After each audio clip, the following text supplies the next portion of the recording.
So this lecture is going to be an overview of diversity in multicultural literature. We will be going over some of these slides in class, so I will only be spending a little bit of time on what you might think is a very complicated slide. And if it looks like a very complicated slide, that most likely means that we're going to spend time in class on it, and I just wanted to include it in the larger context of this lecture. So when we go over it in class, there's a context for it, and we can go right into it and start exploring some of the things under discussion.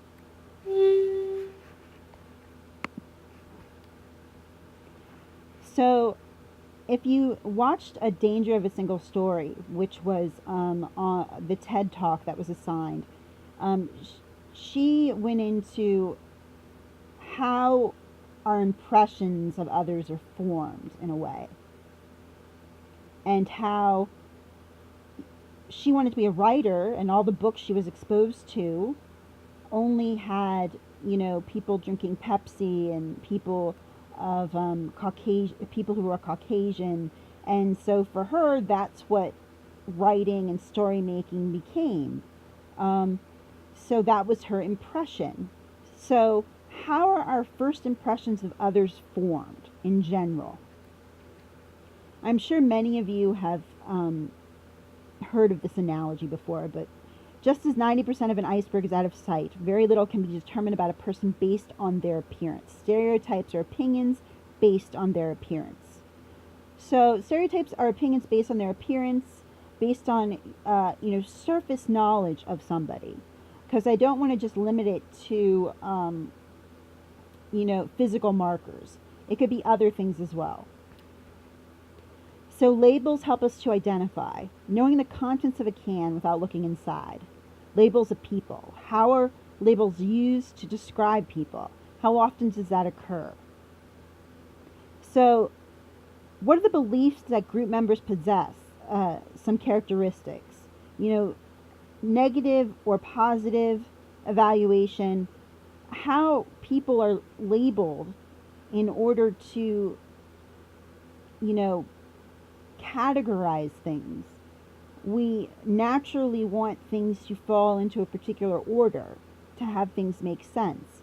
And many people, many belief systems and ideas about individuals, it just becomes cognitively easier to group and label rather than to individualize. At least theoretically. Many people, many scientists, theorists believe this is where labeling comes from. And I'm, particularly in this PowerPoint, these are all based on theoretical notions and philosophical notions of things. So it's not the end all be all. I'm sure many of you guys have your own opinions about this, and I'm hoping we can explore them in class more. But I'm just kind of putting it out there, the major theorists and the major opinions that are laid in the literature.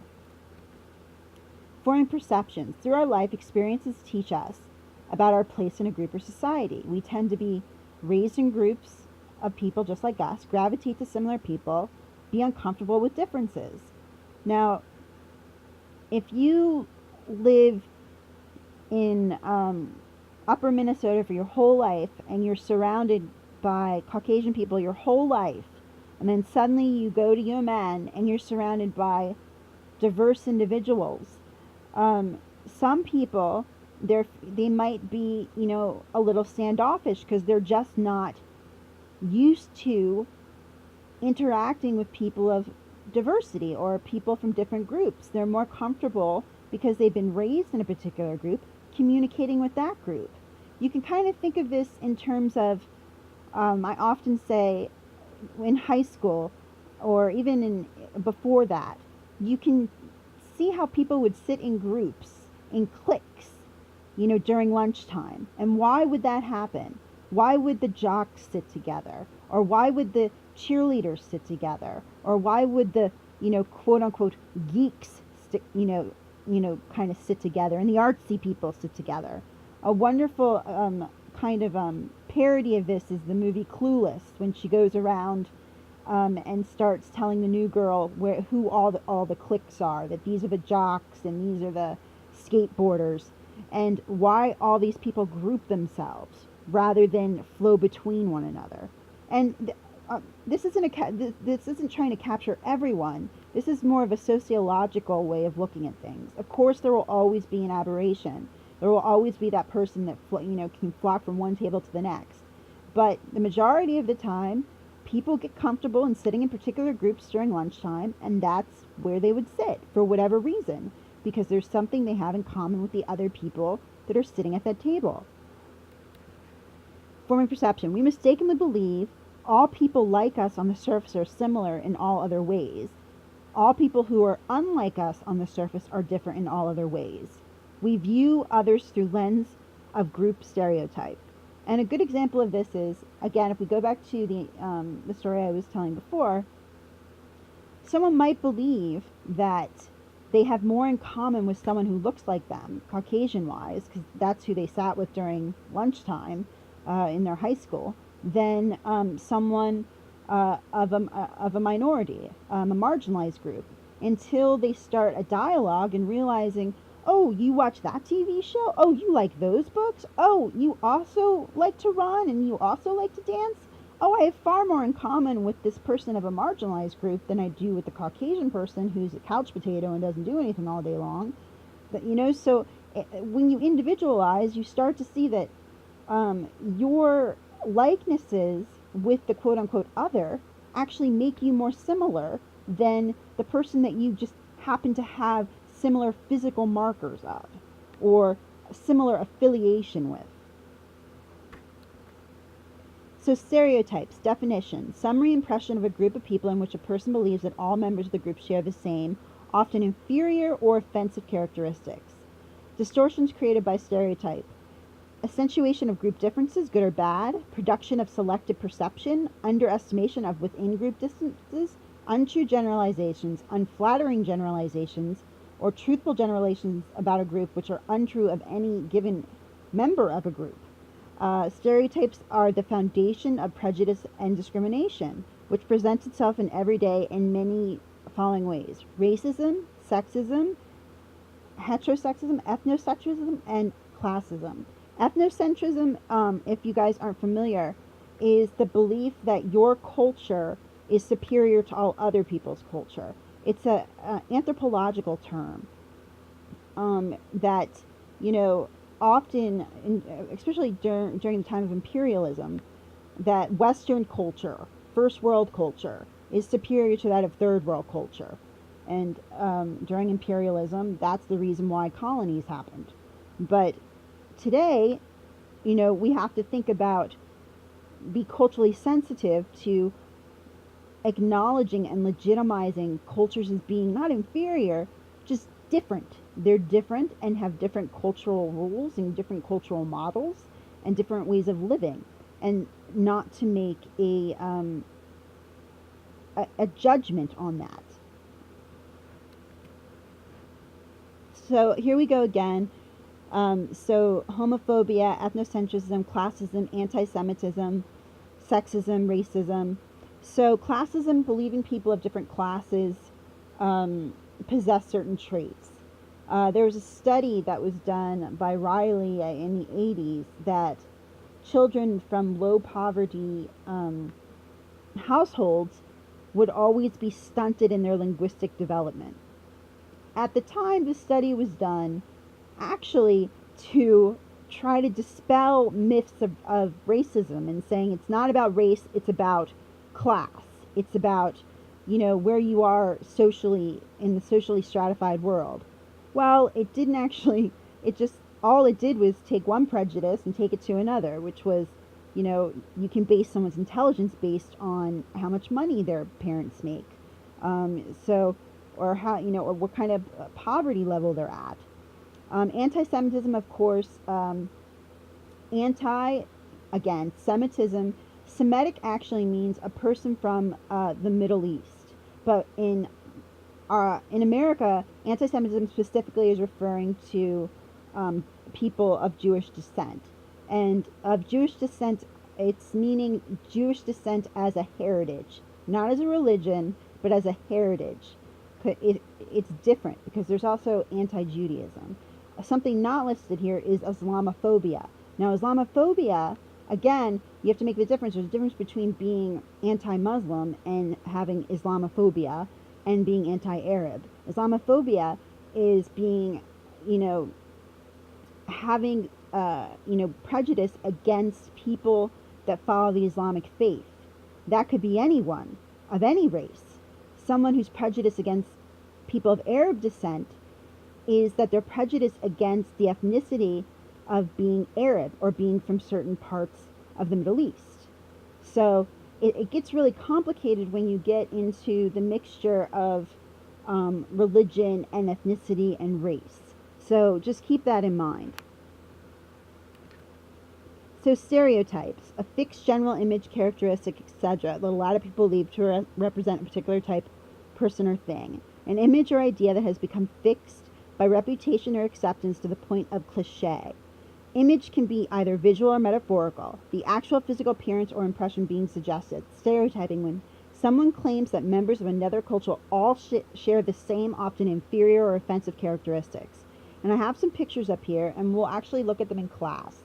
But just to mention who these people are, Jar Jar Binks from Star Wars, and then we have Barbie doll.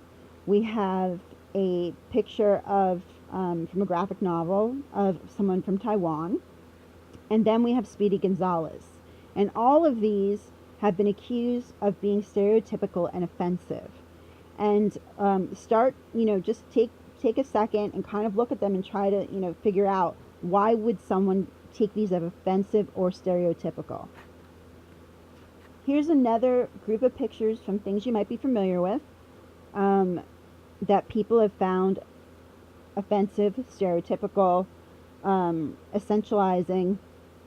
So the one above, number A, is from The Simpsons. It's an Indian family with lots of babies. Letter B is a Native American at a casino with Uncle Sam. C, if you didn't notice, is the grandfather from Rugrats. Number D is a book, The Five Chinese Brothers. E is the depiction of a gay man in South Park. And D is Pocahontas, a very lovely Pocahontas. And all of these depictions have been critiqued by people for various reasons, and we'll discuss it in class. So take a second and think, why would somebody have an issue with this? It might take you a second. You might want to Google it, because sometimes we see so much of this sometimes that we don't even know. Like, we don't, unless we're from that group or we're sensitive to the cultural issues within that group, we may not understand it. We may not understand why it would be offensive. And that's one of the reasons multiculturalism and critical multiculturalism is so important.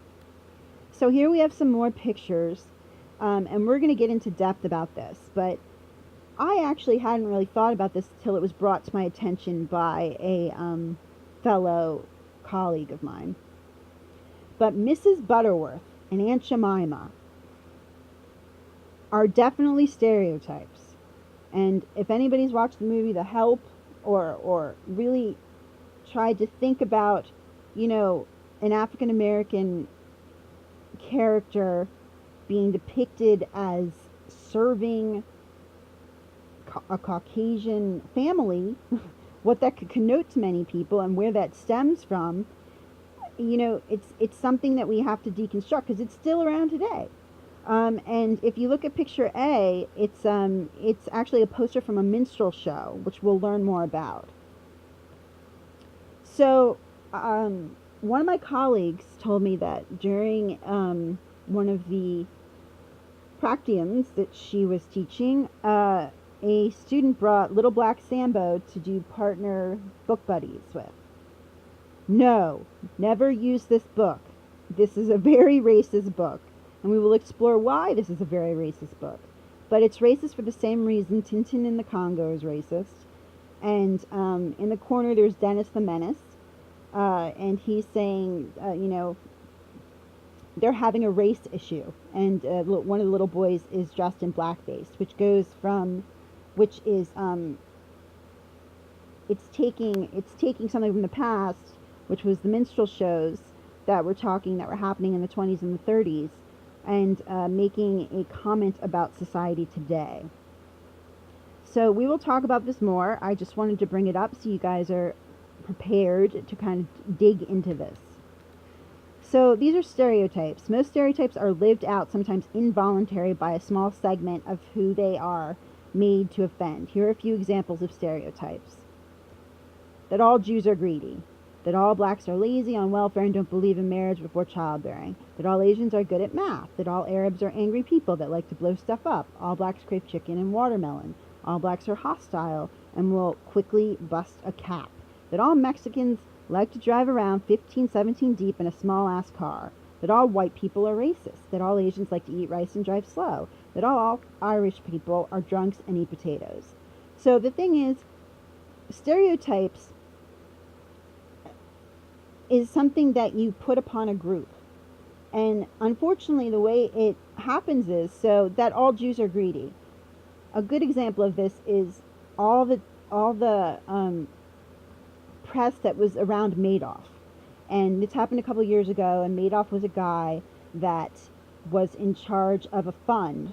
I think it was a hedge fund or something, but a lot of people had invested their monies, their pensions. Jewish organizations had invested money within him, and it was like a big pyramid scam, and he ended up actually blowing all their money, not having it, and tons of people were left without pensions and left without their retirement funds, and he's in jail, but they're poor. And he was a prominent member of the Jewish community. So it reinforced a very old stereotype that has existed since medieval times about Jews, money, and being greedy. Also, there are characters in various, like in, what's it called?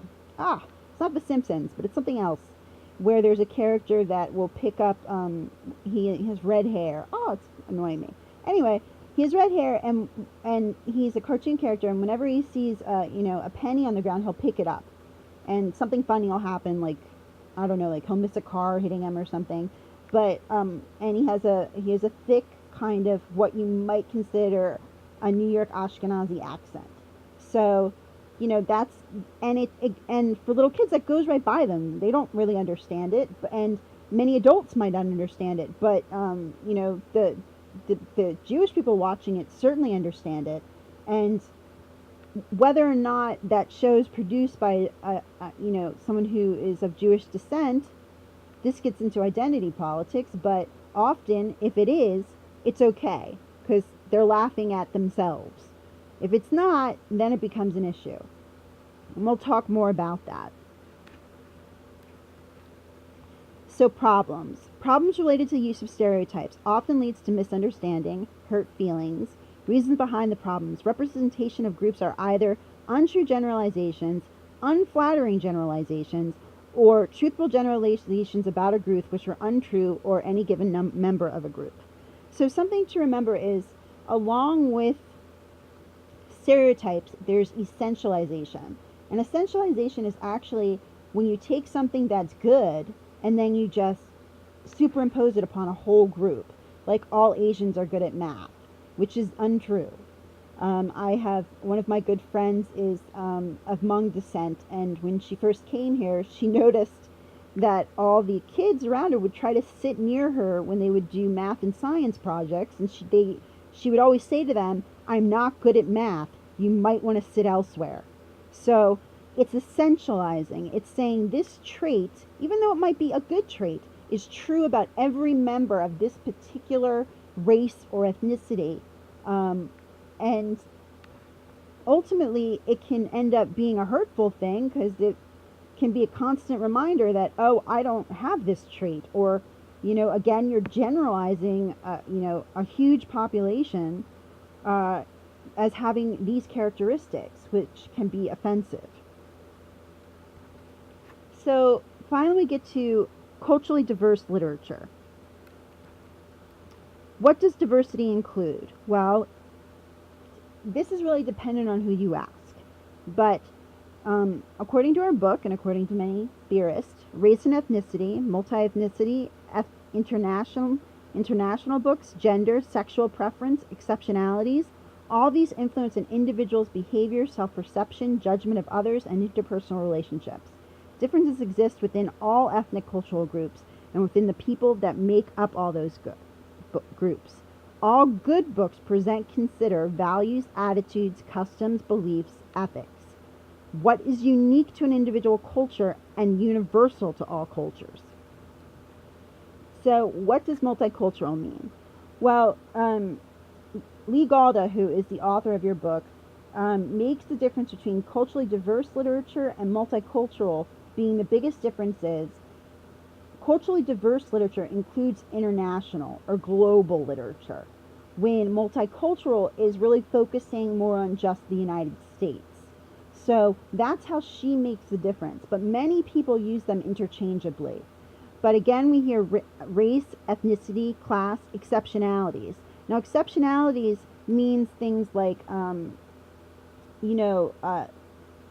people who have exceptionalities. It can mean people who are gifted, or people who are, struggling readers, or, people who might have a learning disability, people who might be differently abled people. And international literature, which actually is in very short supply. Literature is not international if it's not written by outside the United States. So it's by an author outside the United States, and it's been translated. And that literature for children is an extreme short supply. You can't find a lot about it. And even finding literature written by Americans about things internationally is in short supply. Gender, religion, sexual preference, values, attitudes, customs, belief, and ethics. So as you can see on the PowerPoint slide, there's, and Tango Makes Three, which is about, the two penguins, male penguins, that fall in love, and it's based on a true story from the Bronx Zoo, and adopt a little baby penguin. There's Tangled Threads, which is a book about a young girl of Hmong descent coming from Thailand. The Golem, which is a Jewish folktale. Inside Out and Back Again, which is a book we're going to read, which is about the war in Vietnam. And Baba Yaga and Vasilisa, which is based on a folktale from Russia. And Henry's Freedom Box, which is actually historical fiction, but it's about the time of slavery and not so sure apocryphal tale about how one man escapes freedom. And we'll talk about that particular book more during historical fiction.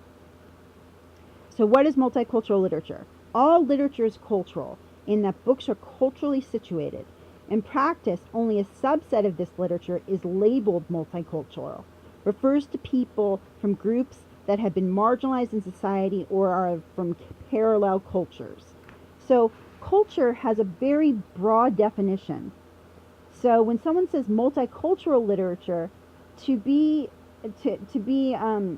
excluded from that because you're not from a marginalized group seems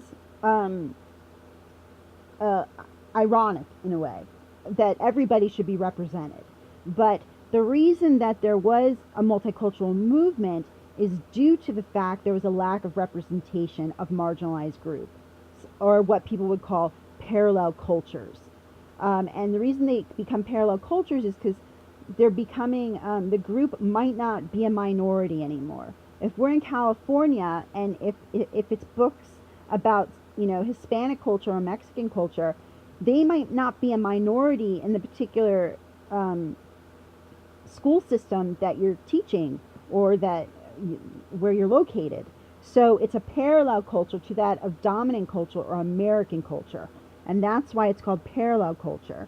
And again, multicultural has just become a label to refer to the non-dominant representation of life.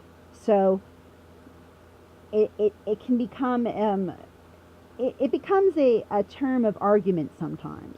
But in our particular context and in the book's particular context, it's referring to the representation of people, of marginalized groups from parallel cultures. So parallel cultures. Many minority cultures are no longer numerically in the minority. This phrase refers to some cultures being parallel to the mainstream culture: Asian, African American, Native American, Hispanic.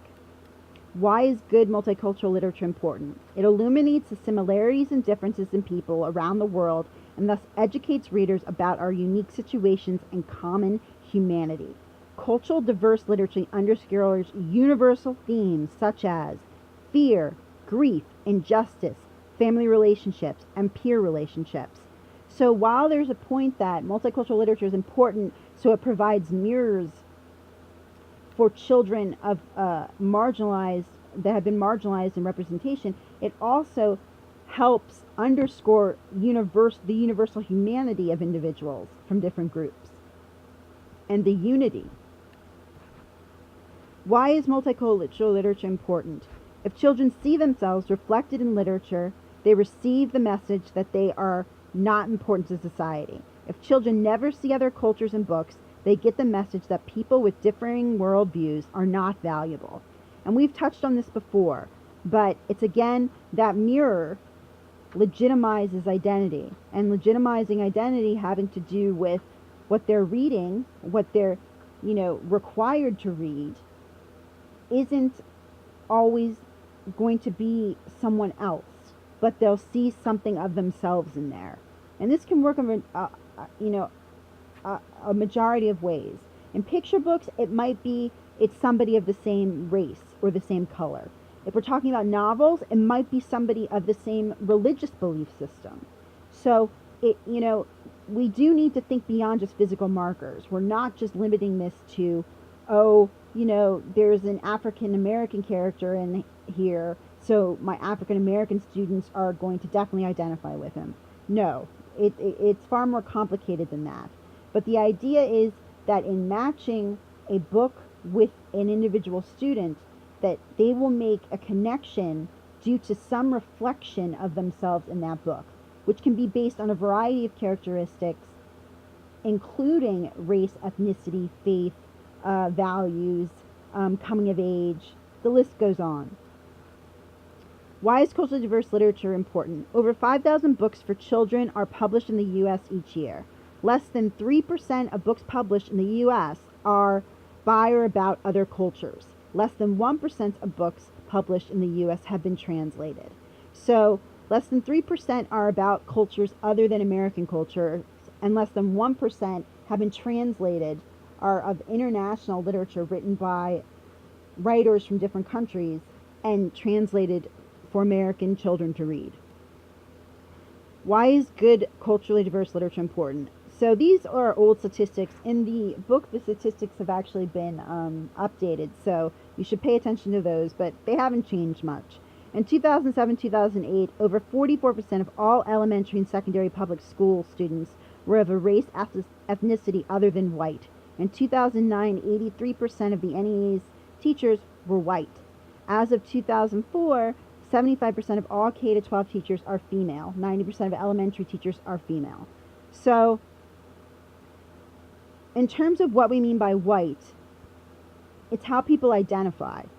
Some people don't identify as white, who might be Caucasian or who might be, whose skin might be, you would characterize as white. Many Hispanic people are light in color.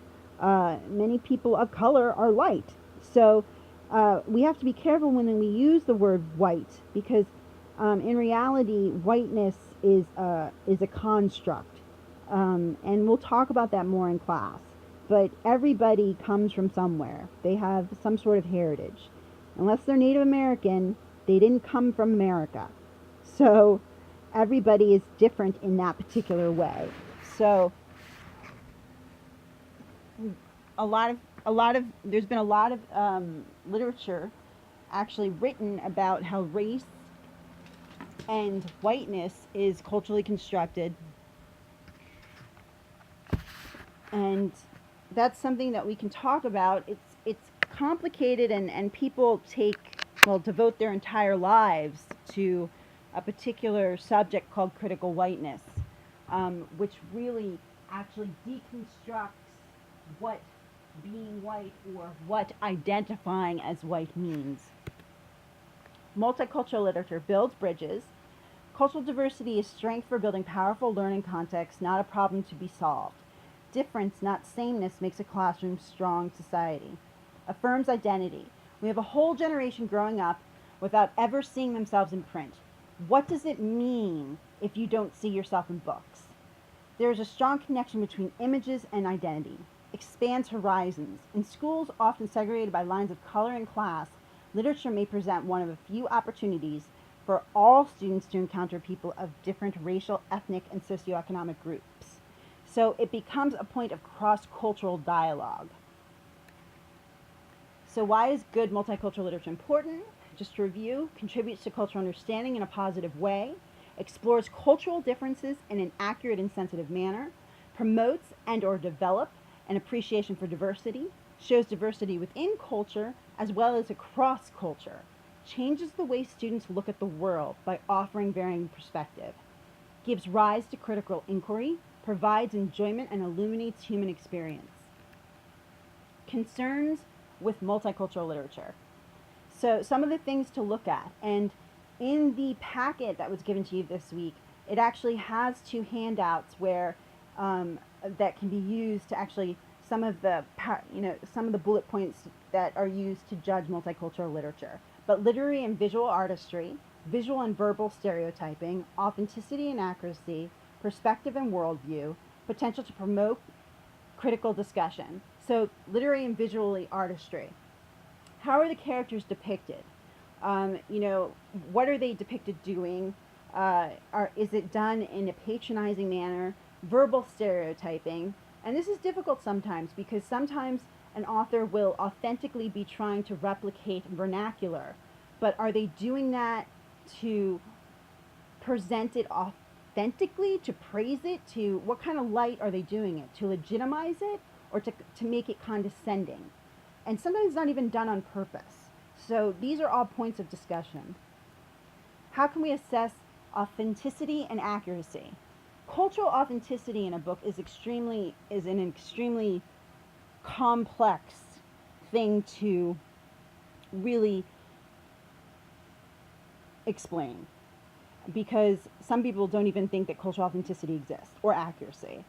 So for the sake of argument, these are bullet points that some theorists align with authenticity. Question, be a critical reader, ask insiders for input on cultural nuances, use good review sources, look at cultural award winners, not just Caldecott and Newbery, go beyond. Get to know trusted authors. For instance, if you're a fan of Jane Yolen is a prominent member of the Jewish community, and she writes about the Holocaust. Knowing that she's a prominent member that's who is praised in the Jewish community, she might be a author that one goes to find books about Jewish culture for a class if you're studying multiculturalism and you wanted to include that in there.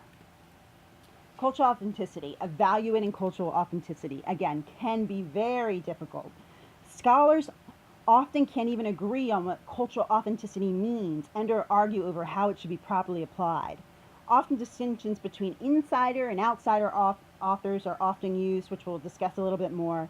However, insider authors can perpetuate stereotypes because they have internalized colonial ideologies, meaning that even if they are a person of color, they may just be following what has been perpetuated in dominant culture and doing it unknowingly.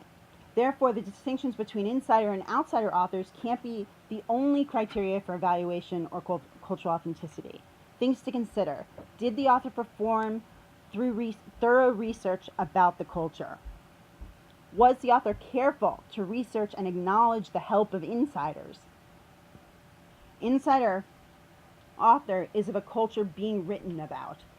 So, outsider author is of a different culture and writes from association, experience, and research. So just to go over, when I'm referring to insider, it's an author of the culture being written about. If they're an outsider, It's an author of a different culture and writes from association, experiences, and research.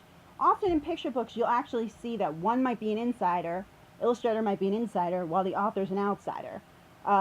So that also becomes, something you have to wrestle with. The visuals are, you know, great, but the story is stereotypical or is, prejudicial or the opposite.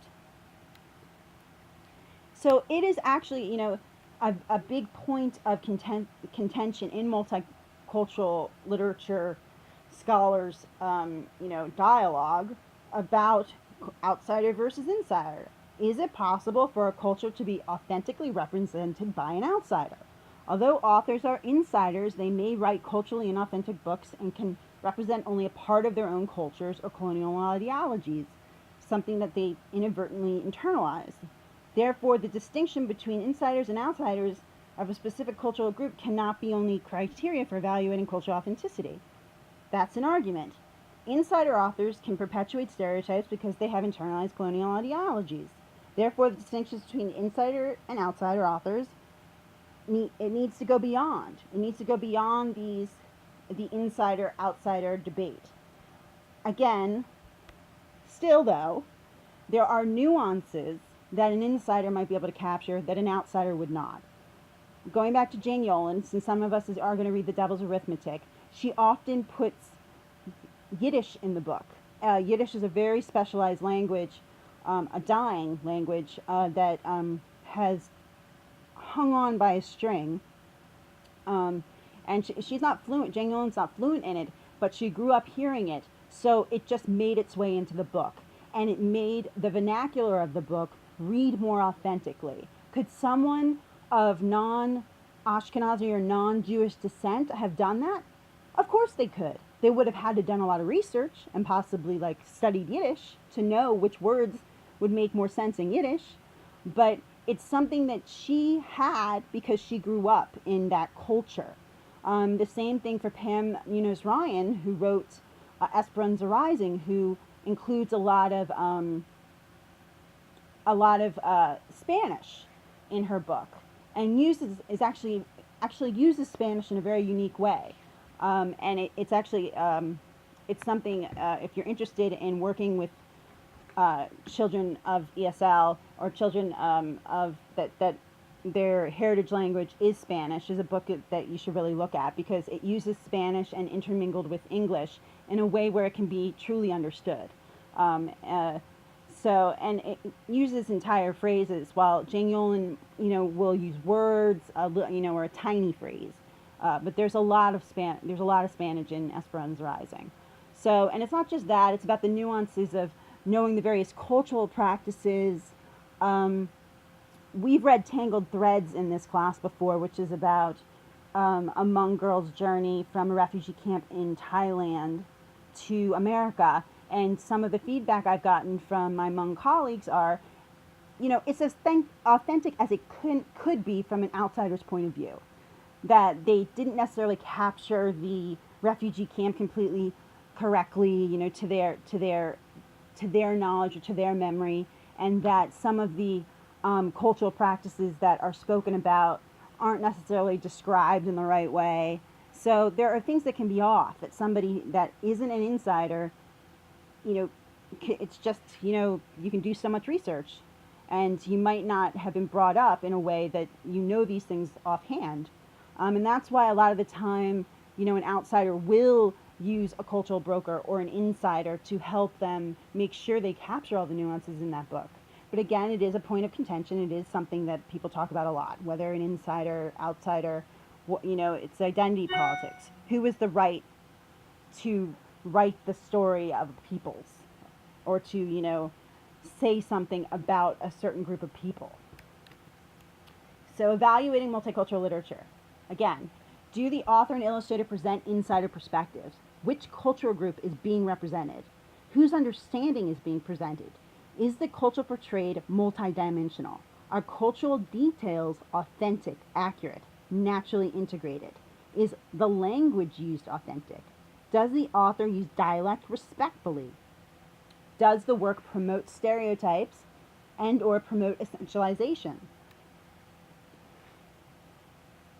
What to avoid in culturally diverse texts: demeaning or inaccurate language or illustration, essentializing, stereotypes, cultural appropriation. What's cultural appropriation? Cultural appropriation is the argument we were just having about insiders and outsiders. Sometimes an outsider who writes a book about a different culture will be considered appropriating their own culture, appropriating another culture to benefit off of it, while they're not part of that culture. So they're benefiting from the woes of another people, and that's an argument that's presented often.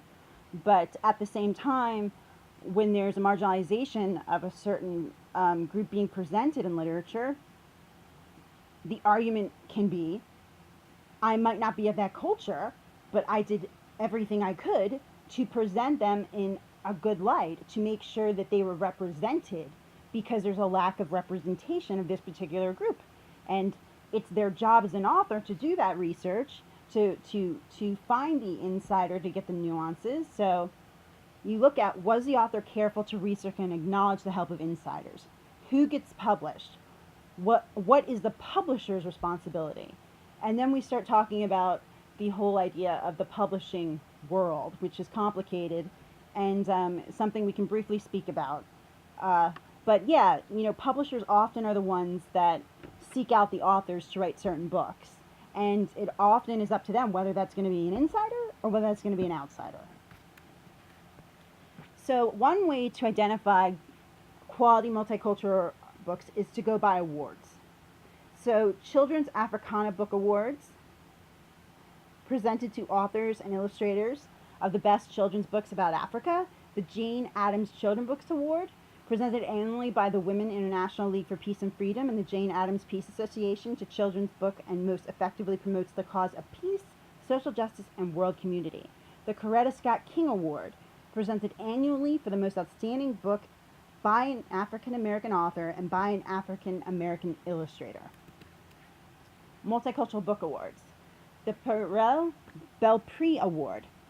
This award has been given to a couple of books I really love, a verse novel called The Surrender Tree, and also to Esperanza Rising. It's presented biannually to a Latina or Latino author and illustrator whose work best celebrates the Latino cultural experience. The Mildred L. Bachelard Award, presented annually to the publisher of the most outstanding children's book originally published in another language and later translated into English and published in the United States. The Maracas Award, presented annually for outstanding books written in English or Spanish that portray Latin America, the Caribbean, or Latinos in the United States. And here's a big list. And I don't know if it's listed here, but oh, here it is. The Schneider Family Book Award. The Schneider Family Book Award honors an author or illustrator for a book that embodies an artistic expression of the disability experience for a child, for an adolescent or children audience. And then we have the Hans Christian Andersen Award, the Native American Youth Services Award, the National Jewish Book Award, the Stonewall Book Awards. There's a huge amount of different kinds of awards.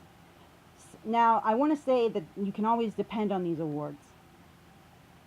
You can't sometimes, because there's been several books that have gotten these awards, and I've disagreed with whether they're of quality. But I would say 80% of the time, these awards are something you can depend on in terms of, this book got this award, it's a quality book. It's the 20%, and it's usually older books that are awarded, where you start to critique them more in today's society, and you're like, I don't know if this is really a multicultural book that should be celebrated. This seems like this is not right. And we can talk about that more in class.